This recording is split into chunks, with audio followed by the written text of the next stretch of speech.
ವೀಕ್ಷಕರೇ, welcome back to another video. Bigg Boss ಕಡೆಯಿಂದ ಒಂದು ಪ್ರೋಮೋ ಅಪ್ಡೇಟ್ ಮಾಡಿದ್ದಾರೆ. ನಿಜವಾಗ್ಲೂ ಕೂಡ ಪ್ರತಿ ಸತಿ ನಾಮಿನೇಷನ್ ವಿಚಾರ ಅಂತ ಬಂದಾಗ ಈ ಥರ ಜಗಳ ಆಗೋದು ಕಾಮನ್ನು. ಬನ್ನಿ ಫಸ್ಟು ಪ್ರೋಮೋ ನೋಡೋಣ, ಆ ನಂತರ ಒಬ್ಬೊಬ್ಬರು ಏನೇನು ಮಾತಾಡ್ತಾ ಹೋದ್ರು, ಏನೇನು ಜಗಳ ಆಯಿತು ಅಂತ ಕೂಡ ಇಲ್ಲಿ ನೋಡ್ತಾ ಹೋಗೋಣ.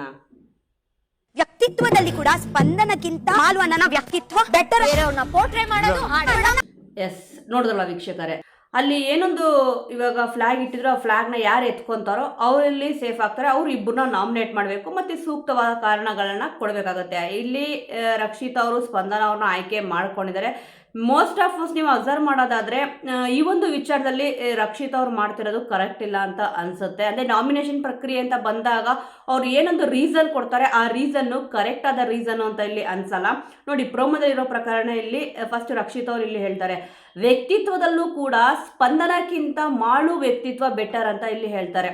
ಅಂದರೆ ಇವಾಗ ಮಾಲು ಅವರು ಎಲಿಮಿನೇಟ್ ಆಗಿ ಹೋಗಿದ್ದಾರೆ. ನೆನ್ನೆ ರಘು ಅವ್ರ ಹತ್ರ ಇಲ್ಲಿ ಹೇಳ್ತಿದ್ರು ಹಾಗೆ ಹೀಗೆ ಅಂತ ಅಂದ್ಬಿಟ್ಟು. ಈಗ ಮಾಳು ಅವರಿಗೆ ಜಾಸ್ತಿ ಫ್ಯಾನ್ ಫಾಲೋವರ್ಸ್ ಇದ್ದಾರೆ ಅಂತ ಅಂದ್ಬಿಟ್ಟು ಚೆನ್ನಾಗಿ ಗೊತ್ತಿದೆ ಅವ್ರಿಗೆ. ಏನಕ್ಕೆ ಅಂತಂದರೆ ಅಶ್ವಿನಿ ಅವರು ಈ ವಿಚಾರದ ಬಗ್ಗೆ ಕ್ಲಿಯರ್ ಆಗಿ ಹೇಳಿದ್ರು. ಯಾವತ್ತ ಕ್ಯಾಪ್ಟನ್ಸಿ ರೇಸ್ಗೆ ಎಲ್ಲರೂ ಕೂಡ ಮನೆಯೊಳಗಡೆ ಬಂದಿದ್ರು ಆಡಿಯನ್ಸು, ಅವಾಗ ಅವರು ಕೂಗಬೇಕಾದ್ರೆ ಇಲ್ಲಿ ಮಾಡು ಮಾಡು ಅಂತ ಹೇಳಿದಿರ್ಬೋದು. ಮತ್ತು ಇಲ್ಲಿ ಆ ವಾರ ಜಾಸ್ತಿ ಅವ್ರಿಗೆ ಇಲ್ಲಿ ಸಪೋರ್ಟ್ ಸಿಕ್ತಲ್ವಾ, ಅದಕ್ಕೆ ಆ ವಾರದ ಕ್ಯಾಪ್ಟನ್ ಕೂಡ ಆಗಿದ್ದು, ಅದಕ್ಕೆ ಮಾಳುವವ್ರನ್ನ ಜಾಸ್ತಿ ಹಚ್ಕೊಂಡಿದ್ದು ಅಂತ ಅಂದ್ಬಿಟ್ಟು ಗೊತ್ತಾಯಿತು.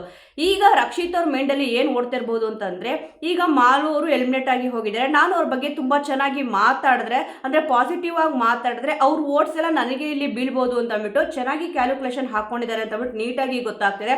ಇಲ್ಲಿ ನಡೀತಿರೋದು ನಾಮಿನೇಷನ್ ವಿಚಾರ. ಇಲ್ಲಿ ಮಾಡುವವ್ರ ವಿಚಾರನ ಯಾಕೆ ಎತ್ಕೋಬೇಕು? ಮೇನ್ ಆಗಿ ಎಂಥವ್ರಿಗೆ ಆದರೂ ಕೂಡ ಹರ್ಟ್ ಆಗೇ ಆಗುತ್ತಲ್ವ, ಅದಕ್ಕೆ ಇಲ್ಲಿ ಜೋರಾಗಿ ಜಗಳ ಕೂಡ ಸ್ಟಾರ್ಟ್ ಆಗಿದೆ.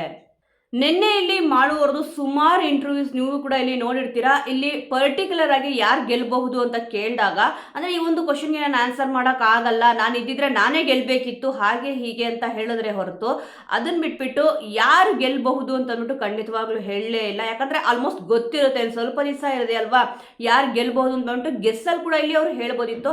ಆದರೆ ನಾನೇ ಗೆಲ್ಲಬೇಕಿತ್ತು, ನಾನು ಹೊರಗಡೆ ಬಂದ್ಬಿಟ್ಟೆ ಅಂತ ಅಂದ್ಬಿಟ್ಟು ಹಾಗೆ ಹೀಗೆ ಅಂತ ಅಂದ್ಬಿಟ್ಟು ಇಲ್ಲಿ ಮಾತಾಡಿದ್ರು. ಅದೇ ಬಿಗ್ ಬಾಸ್ ಮನೆಯೊಳಗಡೆ ಇದ್ದಾಗ ಈ ರೀತಿಯಾಗಿ ಮಾತಾಡಲಿಲ್ಲ.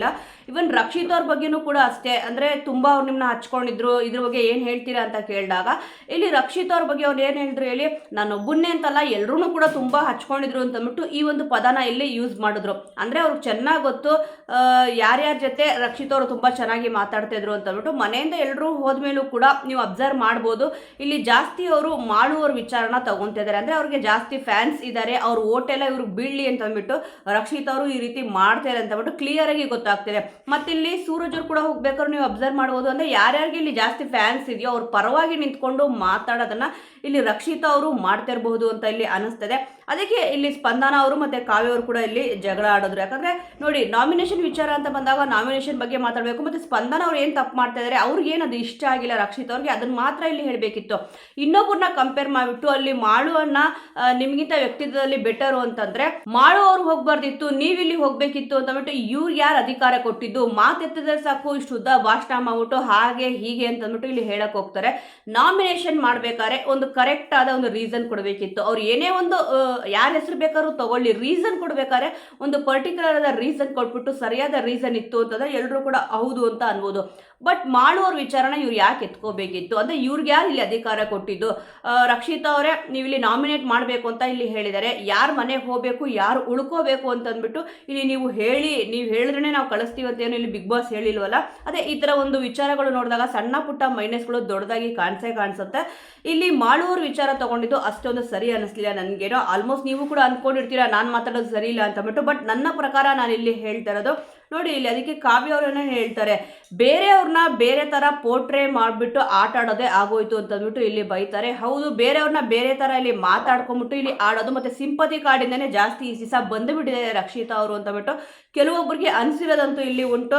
ರಕ್ಷಿತ್ ಅವರು ಆನಂತರ ಇಲ್ಲಿ ಹೇಳ್ತಾರೆ, ಸ್ಪಂದನ ಅವ್ರಿಗೂ ಇಲ್ಲಿ ಕಾವ್ಯ ಅವ್ರಿಗೂ ಹೇಳ್ತಾರೆ, ನನ್ನ ಅಭಿಪ್ರಾಯಕ್ಕೆ ನೀವು ಪ್ರಶ್ನೆ ಹಾಕಲಿಕ್ಕೆ ಆಗಲ್ಲ, ಯಾರೂ ಕೂಡ ಅಧಿಕಾರ ಕೊಟ್ಟಿಲ್ಲ ಅಂತ ಇಲ್ಲಿ ಹೇಳಿದ್ರು. ಅಂದರೆ ಅವ್ರಿಗೆ ಯಾರೂ ಕೂಡ ಪ್ರಶ್ನೆ ಮಾಡಬಾರ್ದು, ಮಾಡೋ ಅಧಿಕಾರ ಕೊಟ್ಟಿಲ್ಲ ಅಂತ ಅಂದ್ಬಿಟ್ಟು ಇಲ್ಲಿ ಹೇಳ್ತಿದ್ದಾರೆ. ಅಂದರೆ ಆ ಒಂದು ನಾಮಿನೇಷನ್ ಪ್ರಕ್ರಿಯೆ ನಾಮಿನೇಟ್ ಮಾಡಿ ಅಂತ ಇಲ್ಲಿ ಹೇಳಿದ್ದಾರೆ. ಆದರೆ ಅವ್ರು ಏನಾದರೂ ಇಲ್ಲಿ ಹೇಳಿದ ತಕ್ಷಣ ವಾದ ವಿವಾದ ಮಾಡಲೇಬೇಕಲ್ವಾ, ಇವ್ರು ಯಾಕೆ ರಕ್ಷಿತ್ ಅವ್ರು ಈ ಥರ ಹೇಳ್ತಿದ್ದಾರೆ. ಆಲ್ಮೋಸ್ಟ್ ಈ ಥರ ವಿಚಾರಗಳು ಸೂಕ್ಷ್ಮವಾಗಿ ಅಬ್ಸರ್ವ್ ಮಾಡ್ತಾ ಹೋದರೆ ಇಲ್ಲಿ ಯಾವುದೋ ಒಂದು ಗೇಮ್ ಅಂತೂ ಇಲ್ಲಿ ಆಡ್ತಾ ಇದ್ದಾರೆ. ಅಂದರೆ ಒಂದು ಮೈಂಡ್ ಗೇಮ್ ಅಂತ ಹೇಳ್ತಲ್ಲ, ಒಂದು ಸ್ಟ್ರಾಟರ್ಜಿನ ಅಂತೂ ಇಲ್ಲಿ ಯೂಸ್ ಮಾಡ್ತಾ ಇದ್ದಾರೆ ಅಂತ ಅಂದ್ಬಿಟ್ಟು ಕ್ಲೀನಾಗಿ ಗೊತ್ತಾಗ್ತದೆ. ಇಲ್ಲಿ ರಕ್ಷಿತ್ ಅವ್ರು ಹೇಳೋದನ್ನ ಎದುರುಗಡೆ ಯಾರೇ ಇರ್ಬೋದು, ಸ್ಪಂದನ ಅವ್ರು ಇರ್ಬೋದು, ಕಾವ್ಯ ಅವ್ರು ಇರ್ಬೋದು, ಅದನ್ನ ಕೇಳಿಸ್ಕೋಬೇಕು. ಆದರೆ ಈ ಕಡೆ ಇರೋ ವ್ಯಕ್ತಿ ಏನು ಹೇಳ್ತಿದ್ದಾರೆ ಅಂತ ಅಂದ್ಬಿಟ್ಟು ಇಲ್ಲಿ ಅಂದರೆ ಕ್ವಶನ್ನೂ ಮಾಡಬಾರ್ದು, ಮತ್ತು ಇಲ್ಲಿ ಅವ್ರು ಹೇಳೋದಕ್ಕೆ ಎಲ್ಲದಕ್ಕೂ ಕೂಡ ತಲೆ ಆಡಿಸ್ಬೇಕು ಅನ್ನೋ ರೀತಿಯಲ್ಲಿ ಇಲ್ಲಿ ರಕ್ಷಿತ್ ಅವ್ರು ಹೇಳ್ತಾರೆ. ಖಂಡಿತವಾಗ್ಲೂ ಇದು ಯಾರು ಕೂಡ ಮಾಡೋಕ್ಕೆ ಸಾಧ್ಯನೇ ಇಲ್ಲ. ಅವ್ರು ಏನೇ ಅಂದರೂ ಕೂಡ ಇಲ್ಲಿ ಅನ್ನಿಸ್ಕೊಳ್ಳೋಕ್ಕೆ ಅವ್ರು ಬಿಗ್ ಬಾಸ್ ಮನೆಗೆ ಬಂದಿಲ್ಲ. ಸ್ಪಂದನ ಅವ್ರು ಇರ್ಬೋದು, ಅಂದರೆ ಎದುರುಗಡೆ ಇರೋ ಪರ್ಸನ್ ಯಾರೇ ಆದರೂ ಕೂಡ ಇಲ್ಲಿ ಅಷ್ಟೇ. ಹೌದು, ಅವರು ಗೇಮ್ ಅಂತ ಬಂದಾಗ ಆಡಿಲ್ಲ, ಬಟ್ ನಿಜ ಅವ್ರ ವ್ಯಕ್ತಿತ್ವಕ್ಕಿಂತ ಇಲ್ಲಿ ಅದೇ ಮಾಳುವ್ರ ವ್ಯಕ್ತಿತ್ವಕ್ಕಿಂತ ಇಲ್ಲಿ ಸ್ಪಂದನ ಅವ್ರ ವ್ಯಕ್ತಿತ್ವ ಪರವಾಗಿಲ್ಲ ಅಂತ ಹೇಳೋಕ್ಕೆ ಇವ್ರು ಯಾರು? ಯಾಕಂದರೆ ಅವರು ಕೂಡ ಕಂಟೆಸ್ಟೆಂಟ್ ಅಲ್ವಾ. ಇಲ್ಲಿ ಅಭಿಪ್ರಾಯಗಳನ್ನ ಹಂಚ್ಕೋಬೇಕಾದ್ರೆ ಇಲ್ಲಿ ಅಭಿಮಾನಿಗಳು ಅಂದರೆ ವೋಟ್ ಮಾಡೋರು ಹೇಳಬೇಕು, ಅವ್ರಿಗಿಂತ ಇವ್ರು ಬೆಟರು, ಇವ್ರಿಗಿಂತ ಅವ್ರು ಬೆಟರು ಅಂತಂದ್ಬಿಟ್ಟು. ಇಲ್ಲಿ ವೋಟ್ ಹಾಕೋದೇ ಬೇರೆ, ಬಟ್ ಇಲ್ಲಿ ರಕ್ಷಿತ್ ಅವ್ರು ಹೇಳ್ತಿರೋದೇ ಇಲ್ಲಿ ಬೇರೆ ರೀತಿ ಇದೆ ಅಂತಂದ್ಬಿಟ್ಟು ಅನಿಸ್ತದೆ. ಒಟ್ಟಿನಲ್ಲಿ ಮಾಡುವವ್ರನ್ನ ಯೂಸ್ ಮಾಡಿಕೊಂಡು, ಅಂದರೆ ಅವ್ರಿಗೆ ಏನು ಫ್ಯಾನ್ಸ್ ಇದ್ದಾರೆ ಅವ್ರ ಓಟಲ್ಲಿ ಅವ್ರಿಗೆ ಬೀಳಲಿ ಅಂತಂದ್ಬಿಟ್ಟು ಸ್ವಲ್ಪ ಇನ್ನೂ ಕೂಡ ಬಿಲ್ಡಪ್ ಕೊಡ್ತಾ ಇದ್ದಾರೆ ಅನ್ನೋ ರೀತಿಯಲ್ಲಿ ಅನ್ನಿಸ್ತದೆ. ನಿಮಗೇನು ಅನ್ನಿಸ್ತು ವೀಕ್ಷಕರೇ? ಅದ್ರ ಬಗ್ಗೆ ಕಮೆಂಟಲ್ಲಿ ತಿಳಿಸಿ. ಆ ನಂತರ ಇಲ್ಲಿ ಹೇಳ್ತಾರೆ ನೋಡಿ, ನಿನ್ನ ಆಟನ ನೋಡ್ತಾನೆ ಇದ್ದೀನಿ 3 ವಾರದಿಂದ ಅಂತ ಅಂದ್ಬಿಟ್ಟು. ಖಂಡಿತವಾಗ್ಲೂ ಇಲ್ಲಿ 3 ವಾರ ಆಗಿದೆ. ಅವ್ರು ಸೀಕ್ರೆಟ್ ರೂಮಲ್ಲಿ ಯಾವಾಗ ಹೋಗಿ ಬಂದರೂ ಸ್ವಲ್ಪ ಇವ್ರ ಬಗ್ಗೆ ಇದ್ದ ಒಪಿನಿಯನ್ ಕೆಲವೊಬ್ಬರಿಗೆ ಚೇಂಜ್ ಆಗಿದೆ, ಕೆಲವೊಬ್ಬರಿಗೆ ಚೇಂಜ್ ಆಗಿಲ್ಲ. ಸ್ವಲ್ಪ ಬ್ಲ್ಯಾಂಕ್ ಆಗಿ ಯೋಚನೆ ಮಾಡೋದನ್ನ ಬಿಟ್ಬಿಟ್ಟು ಸ್ವಲ್ಪ ಸೀರಿಯಸ್ ಆಗಿ ಥಿಂಕ್ ಮಾಡಿದ್ರೆ ಗೊತ್ತಾಗುತ್ತೆ. ಅಂದರೆ ಇಲ್ಲಿ ಸ್ಪಂದನ ಅವರು ಮಾತಾಡ್ತಿರೋದ್ರಲ್ಲಿ ಏನೂ ಕೂಡ ತಪ್ಪಿಲ್ಲ ಅಂತ ಇಲ್ಲಿ ಅನ್ನಿಸ್ತದೆ. ಇಲ್ಲಿ ವ್ಯಕ್ತಿತ್ವ ವಿಚಾರ ಅಂತ ಬಂದಾಗ ನಮ್ಮ ವ್ಯಕ್ತಿತ್ವ ಬಗ್ಗೆ ಯಾರಾದರೂ ಮಾತಾಡಿದ್ರೆ ಇನ್ನೊಬ್ಬರನ್ನ ಕಂಪೇರ್ ಮಾಡಿ ಕೋಪ ಬಂದೇ ಬರುತ್ತಲ್ವಾ. ಇಲ್ಲಿ ಇವ್ರು ಮಾಡ್ತಿರೋ ತಪ್ಪನ್ನ ಕರೆಕ್ಟಾಗಿ ಹೇಳಿದ್ರೆ ಇಲ್ಲಿ ರಕ್ಷಿತ್ ಅವ್ರಿಗೆ ಕೋಪ ಬಂದ್ಬಿಡುತ್ತೆ. ಆ ಜಾಗದಲ್ಲಿ ನಿಂತ್ಕೊಳ್ಳೋದು ಇಲ್ಲ, ಮತ್ತು ಇಲ್ಲಿ ಕೇಳಿಸ್ಕೊಳ್ಳೋದು ಇಲ್ಲ. ಅವ್ರು ಏನಾದರೂ ಹೇಳಿದ್ರೆ ಅವ್ರಿಗೆ ಉತ್ತರ ಕೊಡೋಕೆ ಬರಲಿಲ್ಲ ಅಂದರೆ ಅಲ್ಲಿಂದ ಪಟ್ಟಂತ ಓಡೋಗ್ಬಿಡ್ತಾರೆ. ಅದು ಗೊತ್ತಾಗ್ತದೆ ಇಲ್ಲೂ ಕೂಡ. ಈ ಮನೆಯಲ್ಲಿ ನಿನ್ನ ಅಭಿಪ್ರಾಯ ನೀನು ಹೆಂಗೆ ಕೊಡ್ತೀಯೋ ನನ್ನ ಅಭಿಪ್ರಾಯನೂ ಕೂಡ ನಾನು ಕೊಡಬಹುದು ಅಂತ ಇಲ್ಲಿ ಹೇಳಿದ್ರು. ಅದು ಕೂಡ ಕರೆಕ್ಟ್ ಅಲ್ವಾ. ಅವರಿಲ್ಲಿ ಅವ್ರ ಅಭಿಪ್ರಾಯನ ಹೇಳಿದಾಗ ಇವರು ಕೂಡ ಅಭಿಪ್ರಾಯನ ಹೇಳ್ಬೋದು. ಇಲ್ಲಿ ರಕ್ಷಿತ್ ಅವರಿಗೆ ಮೈನಸ್ ಹೊಡಿತಿರೋದೆ. ಇಲ್ಲಿ ಏನೇ ಒಂದು ವಿಚಾರ ಹೇಳಿದಾಗ ಕೂಡ ಅದನ್ನ ಕ್ಲಿಯರ್ ಆಗಿ ಆ ಕಡೆ ಇರೋ ಸ್ಪರ್ಧೆ ಏನು ಹೇಳ್ತಿದ್ದಾರೆ ಅಂತ ಅಂದ್ಬಿಟ್ಟು ಕೇಳಿಸ್ಕೊಳ್ಳಲ್ಲ, ಒಂದು ಕ್ಲಾರಿಟಿ ಕೂಡ ಇಲ್ಲಿ ಕೊಡಲ್ಲ. ಒಟ್ನಲ್ಲಿ ಅವ್ರು ಏನು ಹೇಳಬೇಕಿತ್ತು ಹೇಳ್ಬಿಡ್ತಾರೆ. ಹೌದು, ಹಿಂದೊಂದು ಮುಂದೊಂದು ಮಾತಾಡಲ್ಲ ಅಂತಂದ್ಬಿಟ್ಟು ಕೆಲವೊಬ್ರಿಗೆ ಅನ್ಸುತ್ತೆ. ಬಟ್ ಈ ಥರ ಮಾತುಗಳು ಅವ್ರ ವ್ಯಕ್ತಿತ್ವ ಕರೆಕ್ಟ್ ಇದೆ, ನಿಮ್ಮ ವ್ಯಕ್ತಿತ್ವ ಕರೆಕ್ಟ್ ಇಲ್ಲ ಅಂತಂದರೆ ಯಾರು ಇಲ್ಲಿ ಸಹಿಸ್ಕೊತಾರೆ? ಅಟ್ ಪ್ರೆಸೆಂಟ್ ಸ್ಪಂದನ ಅವ್ರ ಜಾಗ ಇರ್ಬೋದು, ಅಲ್ಲಿ ಯಾರು ಇರ್ತಾರೆ ಆ ಜಾಗದಲ್ಲಿ ನಾವು ಕೂಡ ನಿಂತ್ಕೊಂಡು ಯೋಚನೆ ಮಾಡಬೇಕಾಗುತ್ತಲ್ವಾ. ಒಟ್ಟಿನಲ್ಲಿ ನಾಮಿನೇಷನ್ ವಿಚಾರ ಅಂತ ಬಂದಾಗ ಸ್ಪಂದನ ಅವರು ಮತ್ತು ಕಾವ್ಯ ಅವ್ರನ್ನ ನೀಟಾಗಿ ಇಲ್ಲಿ ರಕ್ಷಿತ್ ಅವರು ಟಾರ್ಗೆಟ್ ಮಾಡ್ತಿದ್ದಾರೆ. ಕೆಲವೊಬ್ರಿಗೆ ಏನಪ್ಪ ಅನ್ಸುತ್ತೆ ಅಂತಂದರೆ ಯಾವಾಗಲೂ ಕೂಡ ಕಾವ್ಯ ಅವರು ಇಲ್ಲಿ ರಕ್ಷಿತನ ಟಾರ್ಗೆಟ್ ಮಾಡ್ತಾರೆ ಅಂತ ಇಲ್ಲಿ ಅನ್ನಿಸ್ತು. ಈಗ ಇಲ್ಲಿ ರಕ್ಷಿತ್ ಅವರು ಸ್ಪಂದನ ಅವ್ರನ್ನ ಯಾಕೆ ಟಾರ್ಗೆಟ್ ಮಾಡ್ತಿದ್ದಾರೆ? ಕಳೆದ ವಾರನೂ ಕೂಡ ಅಬ್ಸರ್ವ್ ಮಾಡ್ಬೋದು, ಸ್ಪಂದನ ಅವರು ಮತ್ತು ಇಲ್ಲಿ ಕಾವ್ಯ ಅವರು ಗೆಲ್ಲೇಬಾರ್ದು ಅಂತ ಅಂದ್ಬಿಟ್ಟು ಅವ್ರ ವೀಕ್ನ ಇಲ್ಲಿ ಅಂದರೆ ಅವ್ರು ಯಾವಾಗ ಸೀಕ್ರೆಟ್ ರೂಮಲ್ಲಿ ಇದ್ರೋ ಅವಾಗ ಟೀಮ್ ಮಾಡಬೇಕಾದ್ರೆ ಇಲ್ಲಿ ಸ್ವಲ್ಪ ಇದು ಮಾಡಿದ್ರು, ಒಂದು ಕಡೆ ಸ್ಟ್ರಾಂಗ್ ಇರಲಿ, ಒಂದು ಕಡೆ ಇಲ್ಲಿ ವೀಕ್ ಇರಲಿ ಅಂತ ಅಂದ್ಬಿಟ್ಟು. ಆದರೂ ಕೂಡ ಇಲ್ಲಿ ಕಾವ್ಯ ಅವರೇ ಗೆದ್ದರು.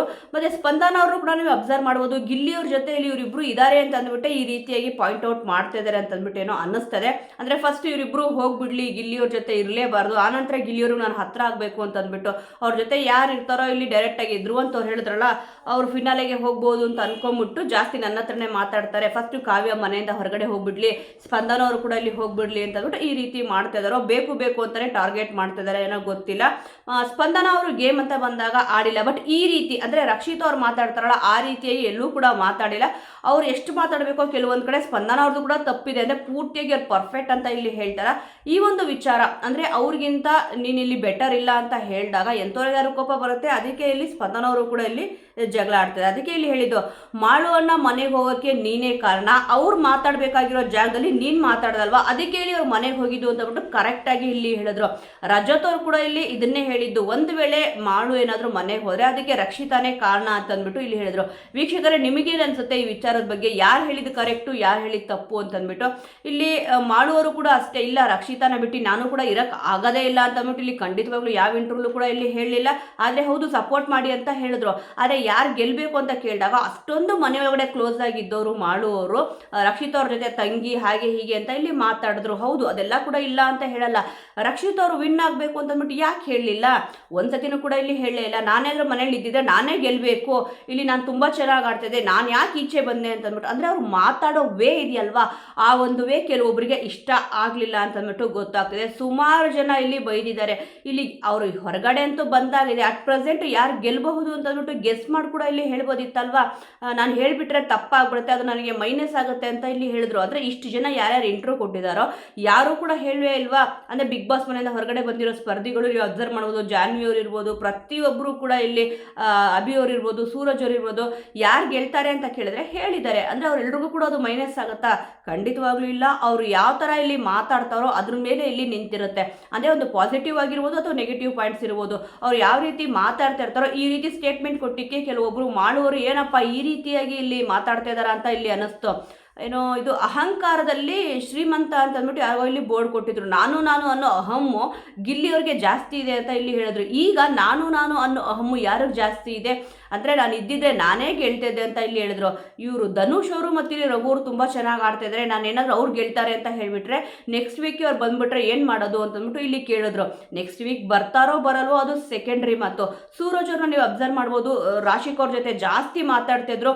ಯಾರು ವಿನ್ ಆಗಬೇಕು ಅಂತ ಕೇಳಿದಾಗ ಇಲ್ಲಿ ಅವ್ರು ಹೇಳಿದಾರಪ್ಪ ಅಂತಂದರೆ, ಅದೇ ಯಾರು ವಿನ್ ಆಗಬಹುದು ಅಂತ ಕೇಳಿದಾಗ ಫಸ್ಟ್ ಕ್ವಶನ್ನು, ಮತ್ತು ಯಾರು ವಿನ್ ಆಗಬೇಕು ಯಾರು ವಿನ್ ಆಗಬಹುದು ಅಂತ ಕೇಳಿದಾಗ ಯಾರು ವಿನ್ ಆಗಬಹುದು ಅಂದರೆ ಗಿಲ್ಲಿಯವ್ರು ವಿನ್ ಆಗಬಹುದು ಅಂತ ಹೇಳಿದ್ರು.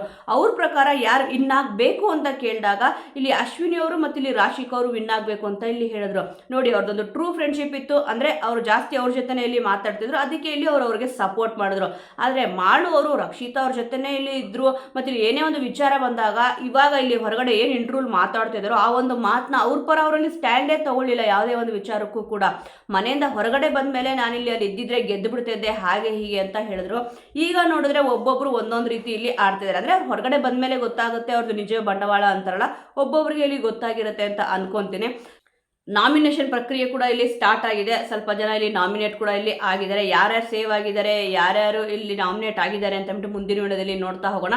ಆದರೆ ನಾಮಿನೇಷನ್ ಪ್ರಕ್ರಿಯೆ ಸ್ಟಾರ್ಟ್ ಆಗೋಕ್ಕೂ ಮುಂಚೆ ನೀವು ಅಬ್ಸರ್ವ್ ಮಾಡ್ಬೋದು, ಅಶ್ವಿನಿ ಅವ್ರು ಇರ್ಬೋದು, ಧ್ರುವಂತ್ ಅವ್ರು ಇರ್ಬೋದು, ಯಾರ್ಯಾರನ್ನ ಇಲ್ಲಿ ನಾಮಿನೇಟ್ ಮಾಡಬೇಕು ಅಂತಂದ್ಬಿಟ್ಟು ಈ ಥರ ವಿಚಾರಗಳ ಬಗ್ಗೆ ಇಲ್ಲಿ ಮಾತಾಡಿಕೊಂಡು ಕೂತಿರ್ತಾರೆ. ಇದು ಎಷ್ಟು ಸರಿ? ಒಬ್ಬೊಬ್ರು ಹೇಳ್ತಾರೆ ಗಿಲ್ಲಿಯವರು ಫೇವರಿಸಮ್ ಮಾಡಿದ್ರು, ಕಾವ್ಯನ ಉಳಿಸ್ಬೇಕು ಅಂತಂದ್ಬಿಟ್ಟು ಸಿಕ್ಕಾಪಟ್ಟೆ ಮೋಸ ಮಾಡಿದ್ರು ಅಂತಂದ್ಬಿಟ್ಟು ಇಲ್ಲಿ ಹೇಳ್ತಾರೆ. ಅದ್ರ ಮೋಸ ಮಾಡಿದಂಗೆ ಇಲ್ಲಿ ಎಲ್ಲ ಆಯಿತು. ಅಂದರೆ ಈಗ ಅಶ್ವಿನಿ ಅವರು ಧ್ರುವಂತ್ ಅವ್ರು ಮಾಡ್ತಿರೋದು ಏನು, ನಾನು ಕಾವ್ಯ ಗಿಲ್ಲಿನ ನಾಮಿನೇಟ್ ಮಾಡಬೇಕು ಅಂತಂದ್ಬಿಟ್ಟು ಇದ್ದೆ ಅಂತಂದ್ಬಿಟ್ಟು ಇವ್ರಿಗೂ ಚೆನ್ನಾಗಿ ಗೊತ್ತು ಅವರಿದ್ರೆ ನಾವು ಗೆಲ್ಲಕ್ಕಾಗಲ್ಲ ಅಂತಂದ್ಬಿಟ್ಟು ಅದನ್ನು ಹೇಳಬೇಕು. ಅಂದರೆ ಅವ್ರು ಸ್ಟ್ರಾಂಗ್ ಇದ್ದಾರೆ ನನಗಿಂತ, ಅದಕ್ಕೋಸ್ಕರ ನಾನು ಇಲ್ಲಿ ಅವ್ರನ್ನ ನಾಮಿನೇಟ್ ಮಾಡ್ತೀನಿ ಅಂತಂದ್ಬಿಟ್ಟು ಅದು ಬರಲ್ಲ ಬಾಯಿಂದ. ಗಿಲ್ಲಿ ಏನು ಮಾಡಲ್ಲ, ಗಿಲ್ಲಿ ಏನು ಆಡಲ್ಲ ಅಂತಂದ್ಬಿಟ್ಟು ಎಲ್ಲರೂ ಬಾಯಲ್ಲೂ ಕೂಡ ಇಲ್ಲಿ ಹೇಳ್ತಾರೆ. ಆದರೆ ಗಿಲ್ಲಿಯವ್ರ ಮ್ಯಾಟ್ರು ಬಂತು ಅಂತಂದರೆ, ನಾಮಿನೇಷನ್ ವಿಚಾರ ಬಂತು ಅಂತಂದರೆ ಸಾಕು ಅವ್ರನ್ನ ಇಲ್ಲಿ ಎತ್ಕೋತಾರೆ. ಕಾವ್ಯವ್ರನ್ನೂ ಕೂಡ ಅಷ್ಟೇ, ಮನೇಲಿ ಎಲ್ಲೂ ಕೂಡ ಕಾಣಿಸಲ್ಲ ಕಾವ್ಯ, ಏನು ಕೆಲಸ ಮಾಡಲ್ಲ ಅಂತ ಇಲ್ಲಿ ಹೇಳ್ತಾರೆ. ಒಟ್ಟಲ್ಲಿ ಅವ್ರನ್ನಲ್ಲಿ ಪಾಯಿಂಟ್ ಔಟ್ ಮಾಡ್ಕೊಂಡ್ಬಿಟ್ಟಿದ್ದಾರೆ. ಇಲ್ಲಿ ನಾಮಿನೇಷನ್ ಬಂತು ಅಂತಂದರೆ ಏನೋ ಒಂದು ರೀಸನ್ ಕೊಟ್ಬಿಡೋಣ, ಆನಂತರ ಇಲ್ಲಿ ನಾಮಿನೇಟ್ ಮಾಡ್ಬಿಟ್ಟು ಹೊರಗಡೆ ಕಳಿಸ್ಬಿಡೋಣ ಅಂತಂದ್ಬಿಟ್ಟು. ಅದು ಸಾಧ್ಯನಾ ನೀವೇ ಹೇಳಿ ವೀಕ್ಷಕರೇ? ಯಾಕಂದರೆ ಸುಮಾರು ಸತಿ ಇಲ್ಲಿ ನಾಮಿನೇಟ್ ಆಗಿರ್ಬೋದು ಕಾವ್ಯ ಅವರು ಕೂಡ, ಆದರೆ ತುಂಬಾ ಉಳ್ಕೊಂಡು ಬಂದಿದ್ದಾರೆ. ರಾಶಿಕ್ ಅವರು ಕೂಡ ಇಲ್ಲಿ ಅತಿ ಹೆಚ್ಚಾಗಿ ನಾಮಿನೇಟ್ ಆಗಿದ್ದಾರೆ ಹೆಣ್ಮಕ್ಳಲ್ಲಿ ಅಂತಲೇ ಇಲ್ಲಿ ಹೇಳ್ಬೋದು. ಆದರೂ ಕೂಡ ಗೇಮ್ ಅಂತ ಬಂದಾಗ ತುಂಬ ಚೆನ್ನಾಗಿ ಆಡಿದ್ದಾರೆ ರಾಶಿಕ್ ಅವರು ನಿಜವಾಗ್ಲೂ ಕೂಡ. ನೋಡಿ, ಇವಾಗ ನಾಮಿನೇಷನ್ ಪ್ರಕ್ರಿಯೆ ಸ್ಟಾರ್ಟ್ ಆಗಿದೆ. ಕೊನೆಯದಾಗಿ ಇಲ್ಲಿ ಪ್ರೋಮೋದಲ್ಲಿರೋ ಪ್ರಕಾರ ಇಲ್ಲಿ ಸ್ಪಂದನ ಅವ್ರು ಹೇಳ್ತಾರೆ, ಬೇರೆಯವ್ರನ್ನ ಬೇರೆ ಥರ ಪೋರ್ಟ್ರೇ ಮಾಡಿಬಿಟ್ಟು ನಿಂತರ ಆಟ ಆಡ್ತಿಲ್ಲ ನಾನು. ಅದು ಕೂಡ ಕರೆಕ್ಟ್ ಅಲ್ವಾ? ಬೇರೆಯವ್ರನ್ನ ಬೇರೆ ಥರ ಇಲ್ಲಿ ಪೋರ್ಟ್ರೇ ಮಾಡಿಬಿಟ್ಟು ನಾವಿಲ್ಲಿ ಉಳ್ಕೋಬೇಕು ಅಂತಂದ್ಬಿಟ್ಟು ಆ ಥರ ಏನಿಲ್ಲಿ ರಕ್ಷಿತ್ ಅವ್ರ ಥರ ಇಲ್ಲಿ ಸ್ಪಂದನ ಅವ್ರು ಆಡಿಲ್ಲ. ಒಂದು ವೇಳೆ ನಾನು ಹೊರಗಡೆ ಹೋದರೂ ಕೂಡ ಐ ಆಮ್ ಹ್ಯಾಪಿ, ಈ ಥರ ಆಟ ಆಡ್ಕೊಂಡು ಹೊರಗಡೆ ಹೋಗಿದ್ದೀನಿ ಅಂದರೆ ಹ್ಯಾಪಿ ಅಂತಂದ್ಬಿಟ್ಟು ಇಲ್ಲಿ ಹೇಳಿದ್ರು. ಹೌದು, ಬೇರೆಯವ್ರನ್ನ ಬೇರೆ ಥರ ಪೋರ್ಟ್ರೇ ಮಾಡಿಬಿಟ್ಟು ಇಲ್ಲಿ ಉಳ್ಕೊಳ್ಳೋಕ್ಕಿಂತ ಅವರೊಂದು ವ್ಯಕ್ತಿತ್ವ ಏನಿದೆ ಅವ್ರ ವ್ಯಕ್ತಿತ್ವನ ಹಾಳು ಮಾಡ್ಕೊಳ್ದೆ ಹೊರಗಡೆ ಬಂದರೆ ತುಂಬಾ ಚೆನ್ನಾಗಿರುತ್ತೆ. ಯಾಕಂದರೆ ಕೆಲವೊಬ್ಬರು ನೀವು ಅಬ್ಸರ್ವ್ ಮಾಡ್ಬೋದು, ಬಿಗ್ ಬಾಸ್ ಮನೆ ಒಳಗಡೆ ಹೋಗೋಕ್ಕೂ ಮುಂಚೆ ಅವರೊಂದು ವ್ಯಕ್ತಿತ್ವನ ಎಲ್ಲರೂ ಕೂಡ ಇಲ್ಲಿ ತುಂಬ ಇಷ್ಟಪಟ್ಟಿರ್ತಾರೆ. ಹೋದ ಮೇಲೆ ಹಾಳು ಮಾಡ್ಕೊಂಡಿರೋರು ಕೂಡ ಇಲ್ಲಿ ಇದ್ದಾರೆ. ಅಂದರೆ ಇಲ್ಲಿ ಬಿಗ್ ಬಾಸ್ ಮನೆ ಒಳಗಡೆ ಎಂಟ್ರಿ ಕೊಡೋಕ್ಕೂ ಮುಂಚೆ ಅವ್ರ ಬಗ್ಗೆ ಜಾಸ್ತಿ ನೆಗೆಟಿವ್ ಇರುತ್ತೆ, ಒಳಗಡೆ ಹೋದ್ಮೇಲೆ ಪಾಸಿಟಿವ್ ಕೂಡ ಇಲ್ಲಿ ಆಗುತ್ತೆ. ಬಿಗ್ ಬಾಸ್ ಸೀಸನ್ 10 ನೋಡಿ, ಡ್ರೋನ್ ಪ್ರತಾಪ್ ಅವ್ರು ಬಂದಿದ ತಕ್ಷಣ ಯಾವ ರೀತಿ ಇಲ್ಲಿ ಎಷ್ಟೊಂದು ಜನ ಇಲ್ಲಿ ಬೈದಿದ್ರು, ಯಾಕಪ್ಪ ಇಂಥವ್ರಿಗೆಲ್ಲ ಚಾನ್ಸ್ ಕೊಡ್ತೀರಾ ಹಾಗೆ ಹೀಗೆ ಅಂತ. ಬಟ್ ಅವ್ರ ಮೇಲೆ ಎಷ್ಟು ನೆಗೆಟಿವ್ ಇತ್ತು ಅಂತಂದರೆ, ಒಳಗಡೆ ಹೋದ ಮೇಲೆ ಸ್ವಲ್ಪ ದಿವಸ ಆದಮೇಲೆ ಎಲ್ಲರೂ ಕೂಡ ಎಷ್ಟು ಸಪೋರ್ಟ್ ಮಾಡಿದ್ರು ಅಂತಂದ್ಬಿಟ್ಟು ಕೆಲವೊಂದ್ಸತಿ ಹಾಗೆ ಆಗೋದು. ನಾವು ಏನಿಲ್ಲಿ ಅನ್ಕೊಂಡಿರ್ತೀವೋ ಅದು ಅವ್ರು ಇರಲ್ಲ ಖಂಡಿತವಾಗ್ಲು. ಈಗ ನೋಡಿ, ರಕ್ಷಿತ್ ಅವ್ರನ್ನ ಫಸ್ಟಿಂದ ಎಷ್ಟೊಂದು ಜನ ಇಲ್ಲಿ ಸಪೋರ್ಟ್ ಮಾಡ್ಕೊಂಡು ಬಂದರು, ಆ ನಂತರ ಅವರು ನಾಟಕ ಆಡ್ತಿದ್ದಾರೆ, ಡ್ರಾಮಾ ಆಡ್ತಿದ್ದಾರೆ ಅಂತ ಕೆಲವೊಬ್ಬರಿಗೆ ಇಲ್ಲಿ ಅನ್ಸಕ್ಕೆ ಸ್ಟಾರ್ಟ್ ಆಗಿದೆ. ಈ ಒಂದು ನಾಮಿನೇಷನ್ ವಿಚಾರ ಬಂತು ಅಂದರೆ ಸಾಕು, ಇಲ್ಲಿ ರಕ್ಷಿತಾ ಅವರು ಕೊಡೋ ರೀಸನ್ನು ಕರೆಕ್ಟಾಗೇ ಇರಲ್ಲ. ಆದರೆ ಅವರು ಇನ್ನೊಬ್ಬರನ್ನ ಯೂಸ್ ಮಾಡಿಕೊಂಡು ಇವ್ರು ಗೆಲ್ಲಬೇಕು ಅಂತ ಅಂದ್ಬಿಟ್ಟು ಒಂದು ಸ್ಟ್ರಾಟರ್ಜಿನ ಯೂಸ್ ಮಾಡ್ತಿದ್ದಾರೆ ಅಂತಂದ್ಬಿಟ್ಟು ನೀಟಾಗಿ ಗೊತ್ತಾಗ್ತಿದೆ. ಮಾಳೂರು ಬಿಗ್ ಬಾಸ್ ಮನೆಯಿಂದ ಹೊರಗಡೆ ಹೋಗಿದ್ದಾರೆ, ಮತ್ತು ಇಲ್ಲಿ ಸೂರಜ್ ಅವರು ಕೂಡ ಬಿಗ್ ಬಾಸ್ ಮನೆಯಿಂದ ಹೊರಗಡೆ ಹೋಗಿದ್ದಾರೆ. ಅವ್ರದ್ದೊಂದು ಎಕ್ಸಾಂಪಲ್ನ ಇವ್ರು ಯಾಕೆ ತಗೋಬೇಕು, ಅಟ್ ಪ್ರೆಸೆಂಟ್ ಈಗ ಓಡ್ತಿರೋ ಕುದುರೆ ಯಾರು ಅಂತ ನೋಡ್ಬಿಟ್ಟು ಅವ್ರ ಬಾಳನ ಇಲ್ಲಿ ಹಿಡಿಯೋಕ್ಕೆ ಹೋಗಬಾರ್ದು. ಖಂಡಿತವಾಗ್ಲೂ ರಕ್ಷಿತಾ ಅವರು ಒಂದು ಸ್ಟ್ರಾಟರ್ಜಿ ಮಾಡ್ತಿದ್ದಾರೆ ಅಂತ ಬಿಟ್ಟು ಅನಿಸ್ತದೆ. ವೀಕ್ಷಕರೇ, ನಿಮಗೇನು ಅನಿಸ್ತದೆ? ಇಲ್ಲಿ ಸ್ಪಂದನ ಅವ್ರು ಮಾತಾಡಿದ್ದು ಕರೆಕ್ಟ್ ಇತ್ತಾ, ಇಲ್ಲ ಅಂತಂದರೆ ರಕ್ಷಿತಾ ಅವ್ರು ಮಾತಾಡಿದ್ದು ಕರೆಕ್ಟ್ ಇತ್ತಾ, ಅಥವಾ ಕಾವ್ಯ ಅವ್ರು ಮಾತಾಡಿದ್ದು ಕರೆಕ್ಟ್ ಇತ್ತಾ? ಈ ಎಲ್ಲ ವಿಚಾರಗಳ ಬಗ್ಗೆ ನಿಮ್ಮ ಒಂದು ಅನಿಸಿಕೆ, ಅಭಿಪ್ರಾಯ ಏನಿದೆ? ಈ ವಾರ ಬಿಗ್ ಬಾಸ್ ಮನೆಯಿಂದ ಹೊರಗಡೆ ಹೋಗಕ್ಕೆ ಯಾರು ನಾಮಿನೇಟ್ ಆಗಬೇಕು, ಯಾಕೆ ನಾಮಿನೇಟ್ ಆಗಬೇಕು ಅನ್ನೋ ವಿಚಾರದ ಬಗ್ಗೆ, ಮತ್ತೆ ನಿಮ್ಮ ಸಪೋರ್ಟ್ ಯಾರಿಗೆ ಈ ಸತಿ ಬಿಗ್ ಬಾಸ್ ಸೀಸನ್ 12ನ ಯಾರು ವಿನ್ ಆಗ್ಬೋದು, ನೀವು ಯಾರಿಗೆ ಸಪೋರ್ಟ್ ಮಾಡ್ತೀರಾ ಅನ್ನೋದನ್ನ ಮಿಸ್ ಮಾಡದೆ ಕಮೆಂಟ್ ಮೂಲಕ ತಿಳಿಸಿ. ಮುಂದಿನ ವಿಡಿಯೋದೊಂದಿಗೆ ಮತ್ತೆ ಸಿಗೋಣ.